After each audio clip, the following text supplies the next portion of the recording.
नमस्कार, मैं हूं नीलू। तो गजा पर इसराइल ने जिस तरह से हमले किए उसका बदला अब हुती ने ले लिया है। हुती ने एक बड़ा हमला इसराइल के ऊपर किया है। गजा की बात की जाए तो करीब 400-450 लोग वहां पर इसराइल के हमले में मारे गए, लेकिन अब हुती इसका बदला ले रहा है। हुती पहले ही चिता चुका है, चाहे वो अमेरिका हो या इसराइल हो, वो लगातार ये कहता रहा है कि अगर गजा में स्थिति ठीक नहीं हुई तो उसके हमले जारी रहेंगे। इसी पर बातचीत करने के लिए मयंक मेरे साथ जुड़ गए हैं।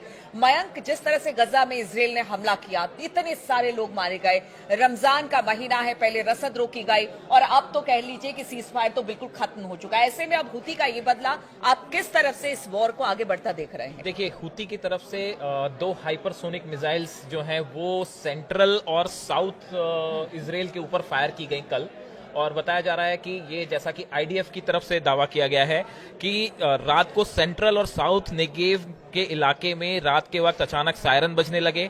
लोग जो हैं वो बंकर्स में चले गए। पूरे साउथ इसराइल में कल पैनिक का माहौल था। अच्छा। और हमले का जैसे ही ये हाइपरसोनिक मिसाइल्स फायर की गई, इसके बाद जो है अलार्म सिस्टम अलर्ट हो गया और उसके बाद एक बार फिर पूरे इसराइल में खल खौफ का माहौल था। और कहां मिसाइल गिरेगी, किसके ऊपर गिरेगी, किसी को कोई अंदाज नहीं था। हालांकि आईडीएफ की तरफ से ये दावा किया गया है कि दोनों मिसाइल को जो एरो डिफेंस सिस्टम है उसने नाकाम किया, लेकिन हुतियों का दावा है कि मिसाइल जो है वो सही ठिकाने पे गिरी हैं।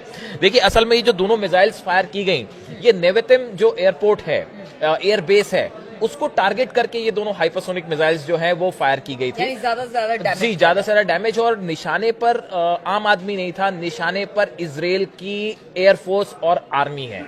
ये बार बार कोशिश की जाती है कि निशाना जो बनाने की कोशिश होती है वो इसराइल के आम आदमियों को नहीं होती, ऐसा हुती और हमास कहते हैं। हमारा टारगेट जो है वो इसराइल की आर्मी है और एयरफोर्स है, उसको लेके ये हमले किए गए थे। दूसरी तरफ अब इसराइल का कहना ऐसा है कि हमले हमने नाकाम कर दिए हैं, लेकिन हुती और हमास दोनों की तरफ से ये बात साफ कर दी गई है कि जो अटैक गजा में इसराइल ने किया है इसका बड़ा बदला लिया जाएगा और आने वाले कुछ दिनों में इसराइल पर इससे भी बड़े हमले के लिए इसराइल को तैयार रहना चाहिए। और देखिए, ये एक हमने पहले भी कई बार देखा है कि इसराइल का जो डिफेंस सिस्टम्स हैं, वो चाहे आयरन डोम हो, चाहे एरो हो, ये सब सिस्टम्स पहले भी फेल हो चुके हैं कई बार। तो ऐसे हालात में पूरे इसराइल में एक पैनिक का माहौल था। रात के वक्त अचानक सायरन बजने लगते हैं कि भाई मिसाइल अटैक है, मिसाइल कहां पे गिरेगी, क्या बड़ा नुकसान तो नहीं हो सकता। लेकिन उसके बाद देखिए, अब जैसे जैसे हालात, जो आपने कहा कि अब इसमें आगे क्या, देखिए हुतियों की तरफ से तो पहले ये कह दिया गया था कि भाई अगर किसी भी तरह का आप हमला करेंगे तो हम जवाब देंगे। अमेरिका एक तरफ हुतियों पर हमला कर रहा है, वहां पे जो लाल सागर में जो हुती की तरफ से जो है बताया जा रहा है कि 48 घंटे में 3 बार जो वॉरशिप्स हैं अमेरिका के, उन पे हमला किया गया, इंक्लूडिंग ट्रूमैन। तो देखिए, ये बड़ा अटैक है जो हुतियों की तरफ से जो है किया गया। उसके बाद अमेरिका उसे काउंटर कर रहा है, लेकिन जिस तरह से एक बार फिर हालात आप देखिए कुछ फिर से वैसे ही होते जा रहे हैं जैसे 17 महीने पहले थे। जैसे देखिए, हुती अब गजा पर हुए हमले का बदला ले रहा है, लेकिन हमास भी चुप नहीं बैठेगा।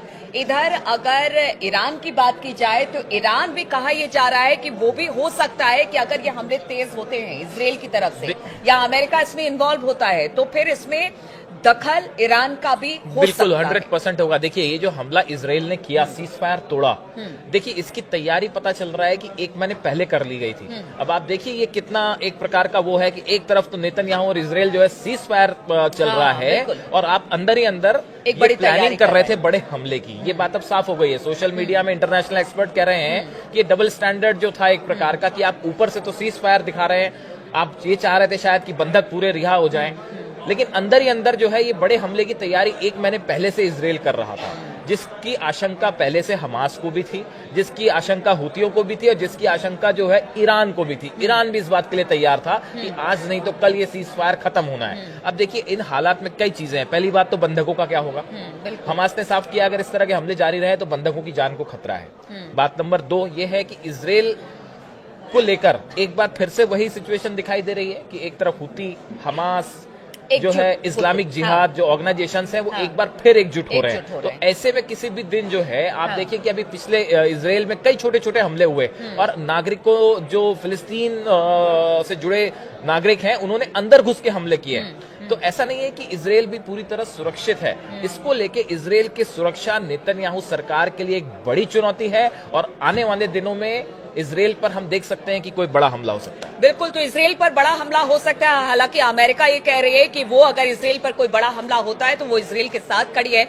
लेकिन इस वक्त जो हालात मिडिल ईस्ट में पैदा हो रहे हैं, जो इस वक्त स्थिति बनी हुई है, हुती, हमास और अगर बात की जाए बाकी संगठनों की, ईरान का भी अगर इसमें दखल होता है तो कहां पर जाकर और किस तरह से ये जो पूरे हालात हैं वो बनते हैं, इस पर लगातार हमारी नजर बनी रहेगी। आप बने रहिए हमारे साथ।